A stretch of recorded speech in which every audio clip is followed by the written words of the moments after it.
नमस्कार दोस्तों, आज बात करेंगे एक इम्पॉर्टेंट डेवलपमेंट पर। और वो डेवलपमेंट ये है कि नेपाल में बालेन शाह बन गए हैं नए प्रधानमंत्री और उनके साथ उनकी 15 सदस्यीय कैबिनेट ने भी शपथ ग्रहण कर ली है कल। तो देखिए, जैसा आपको पता है कि पिछले लगभग एक महीने से ईरान अमेरिका युद्ध चल रहा है। सारी लाइमलाइट उसी को मिली हुई है। पूरी दुनिया में तेल गैस संकट हो रहा है, आर्थिक संकट हो रहा है, शेयर बाज़ार गिर रहे हैं। तो सारी जो लाइमलाइट है, सारी न्यूज़ है, सबका फोकस इसी युद्ध की तरफ है। और ट्रम्प के बयानबाजी, ईरान का अड़ा रहना, ये सब चल रहे हैं। लेकिन इसी बीच में भारत के पड़ोस में नेपाल में एक महत्वपूर्ण घटनाक्रम हुआ है और एक युवा बालेन शाह, जो कि पहले से ही काठमांडू के मेयर थे, वो अब बन गए हैं प्रधानमंत्री नेपाल के। और वो सबसे युवा हैं, सिर्फ 35 वर्ष के हैं और उनकी कैबिनेट भी काफ़ी युवा है। सबसे जो उम्र दराज मतलब मंत्री हैं उनकी कैबिनेट में, वो 51 साल के। बाकी औसत उम्र भी लगभग 35 साल है ही उनकी कैबिनेट की है। सभी अधिकांश युवा चेहरे हैं क्योंकि ये सरकार ही जैन जी आंदोलन से ही बनी हुई। तो आइए थोड़ा सा विस्तार से विश्लेषण करके समझते हैं और इस घटना के महत्व को भी समझने की कोशिश करते हैं। तो देखिए, जो बालेन शाह हैं वो लगभग वर्ष 2022 से लेकर अब तक काठमांडू के मेयर रहे हैं। इससे पूर्व वो एक रैपर थे और उन्होंने भारत की जो विश्वरैया टेक्नोलॉजिकल यूनिवर्सिटी है कर्नाटक में, उससे स्ट्रक्चरल इंजीनियरिंग की पढ़ाई भी की हुई है। और वो काफ़ी अच्छी छवि वाले, एक साफ़ सुथरी छवि वाले, युवाओं में लोकप्रिय व्यक्ति हैं।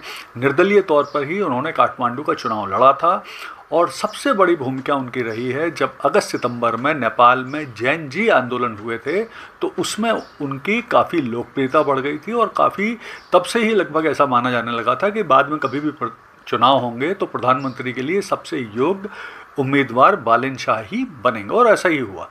5 मार्च को नेपाल में चुनाव हुए और उसके बाद फिर अभी कल 27 मार्च को बालेन शाह ने प्रधानमंत्री पद की शपथ ग्रहण करी। तो देखिए, पहले हम थोड़ी सी बात कर लेते हैं। जो जैन जी आंदोलन हुए थे नेपाल में अगस्त सितंबर के दौरान, वो काफ़ी चर्चित हुए थे। पूरे विश्व में इनकी काफ़ी चर्चा हुई थी क्योंकि ये ऐसे पहले जैन जी यानी युवाओं का आंदोलन माना गया था जो पूर्णतः सफल रहा था। तो उस आंदोलन में हालांकि काफ़ी हिंसा भी हुई थी और एक प्रमुख भूमिका उसमें बालेन शाह भी की भी थी। इसके अलावा एक और युवा थे सोनान गुरुंग, जिनका हामी नेपाल करके एनजीओ था, उनकी भी काफ़ी इम्पोर्टेंट भूमिका है और वो भी अब इस बालेन शाह की कैबिनेट में गृह मंत्री बन गए हैं। तो इस तरह से जो आंदोलन हुआ था, उस आंदोलन के पीछे प्रमुख कारण तो माना गया था, उस तत्कालिक कारण एक्चुअली में था जो सोशल मीडिया पर बैन लगाया था उस समय की सरकार ने।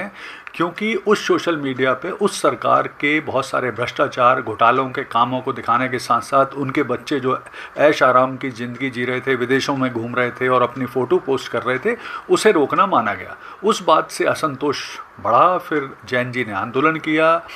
हालांकि इसके पीछे और भी कारण थे क्योंकि नेपाल में जब लोकतंत्र आया था उसके बाद से लगातार सरकारें बदली थीं, बहुत सारे प्रधानमंत्री बदलते रहे, बहुत सारा भ्रष्टाचार हुआ, स्थायी सरकार नहीं बन पाई, बेरोजगारी थी, युवाओं में असंतोष था, आर्थिक तौर पर बहुत ज़्यादा परेशानी थी नेपाल को। तो इन सब घटनाक्रम को चलते जो नेपाल का युवा था वो परेशान होकर उसने ये आंदोलन किया था और उसमें काफ़ी हिंसा भी हुई थी उस जैन जी आंदोलन में। हालांकि वो आंदोलन सफल रहा था और नेपाली कांग्रेस के जो प्रधानमंत्री थे उस समय के केपी शर्मा ओली, उन्हें इस्तीफा देना पड़ा था। बाद में फिर अंतरिम सरकार का गठन हुआ था। अंतरिम सरकार ने घोषणा की थी कि लगभग वो 6 महीने के आसपास चुनाव करा लेंगे, तो जो 5 मार्च को हो भी गए। और उन्हें बालेन शाह को प्रधानमंत्री के तौर पर जो राष्ट्रपति हैं नेपाल के रामचंद्र पौडेल, उन्होंने शपथ भी दिला दी। तो अब इस घटनाक्रम में अगर हम आगे बढ़ के अब देखें, आगे बढ़ के चर्चा करें, आगे इसका क्या भविष्य हो सकता है, तो प्रमुख रूप से देखा ये जा रहा है कि भारत नेपाल संबंधों में बालेन शाह के प्रधानमंत्री बनने से क्या परिवर्तन आएगा। तो जैसा कि उनके पुराने भाषण रहे हैं, विचारधारा रही है जो समय समय पर उन्होंने व्यक्त की है, उससे ऐसा लगता है कि भारत के साथ बालेन शाह अपने संबंध बराबरी के स्तर पर चाहते हैं। वो भारत के साथ भावनात्मक रिश्ता न रखकर एक व्यवहारिक रिश्ते को, यानी रोटी बेटी के संबंध न रखकर बिल्कुल व्यवहारिक और बराबरी के रिश्ते को लेकर चलना चाहते हैं।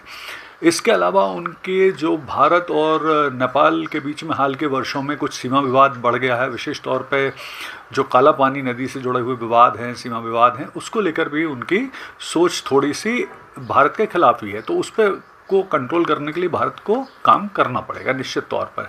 इसके अलावा अगर हम बात करें तो उन बालेन शाह की जो सोच है वो भारत और चीन को बैलेंस करने की है, किसी एक पक्ष में झुकने की जगह बैलेंस करने की नीति है। क्योंकि इससे पहले जो पूर्ववर्ती नेपाली कांग्रेस या जो कम्युनिस्ट पार्टियों की सरकार रही है उसमें चाइना को काफ़ी बेनिफिट दिया जाता है और काफ़ी झुकाव चाइना की तरफ माना जाता है। तो ये बैलेंस करना भी बालेन शाह की एक प्रमुख डेवलपमेंट रहेगा। फिर इसके अलावा बालेन शाह का एक प्रायोरिटी में डिजिटल लिटरेसी नेपाल में बढ़ाना, बेरोजगारी को ख़त्म करना, इसके अलावा जो भ्रष्टाचार हैं, घोटाले हुए उनकी जांच करना, विशेष तौर पर जैन जी आंदोलन के समय के बहुत सारे घटनाक्रम हुए हैं उनकी जांच करना। और कल उनके प्रधानमंत्री बनने के बाद पूर्व प्रधानमंत्री केपी शर्मा ओली और पूर्व गृह मंत्री रमेश लेखक को भी गिरफ्तार किया गया है उस दौरान जो जैन जी आंदोलन के दौरान हिंसा हुई थी, उन सब की जांच करने को लेकर। तो देखिए जिस तरह से घटनाक्रम का डेवलपमेंट हो रहा है, जिस तरह से अब भारत नेपाल संबंध आगे बढ़ेंगे, वो काफ़ी कुछ बालेन शाह की नीतियों पर भी निर्भर करेगा, वो किस तरह से इस संबंधों को आगे ले जाना चाहते हैं। लेकिन जितना भारत सरकार पिछले कुछ समय से, जिस तरह से भारत ने पिछले कई सालों से नेपाल के लिए किया है, नेपाल के लिए कर रहे हैं, हालांकि इसके पिछले कुछ वर्षों में भारत नेपाल के संबंध बहुत बेहतर नहीं रहे हैं, लेकिन सरकार की निरंतर कोशिश है कि नेपाल के साथ संबंध सुधरें, क्योंकि नेपाल एक महत्वपूर्ण पड़ोसी देश है भारत का। तो अब बालेन शाह और भारत सरकार, बालेन शाह किस तरह से भारत के साथ संबंध अपने आगे बढ़ाते हैं, रखते हैं, इस पर काफ़ी कुछ निर्भर करेगा। लेकिन एक बात तो तय है कि अब भारत को भी अपने भावनात्मक रोटी बेटी संबंधों से आगे निकलकर नेपाल के साथ काफ़ी कुछ रिश्तों को नए सिरे से परिभाषित करने की ज़रूरत है, जिससे भारत नेपाल संबंध बेहतर हो सकें और ये पड़ोसी, हमारा जो पड़ोसी नेपाल है, वो काफ़ी अच्छे रिश्ते भारत के साथ विकसित कर सके। धन्यवाद।